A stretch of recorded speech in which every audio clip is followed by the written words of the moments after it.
Good day, investors. Welcome to Investors 24 TV. My name is Vivian. Let's look at company's technical analysis for July 21st, 2026 as we drive in.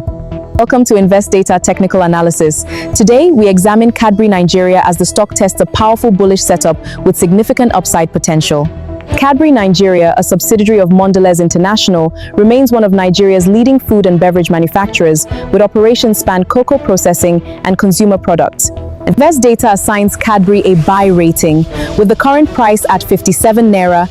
Technical projections point toward 96 naira and 120 naira. Weekly Elliott wave analysis shows Cadbury rebounding strongly from the 0.382 Fibonacci level, confirming the beginning of a fresh recovery phase. On the daily chart, the stock is completing a complex correction. Investors should monitor support around 53, 57 and 60 naira for favorable entry opportunities. Weekly indicators remain encouraging. Strong liquidity and stable momentum suggest renewed institutional interest as the stock prepares for another bullish advance. Daily momentum remains relatively weak, and the MACD shows signs of slowing. However, this temporary pullback may create attractive buying opportunities for patient investors.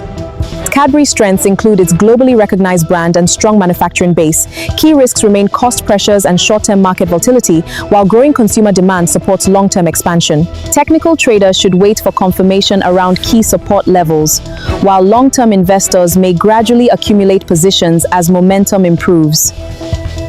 Cadbury Nigeria continues to build a promising technical setup. If bullish momentum strengthens after the current correction, the stock could begin its next major upward move.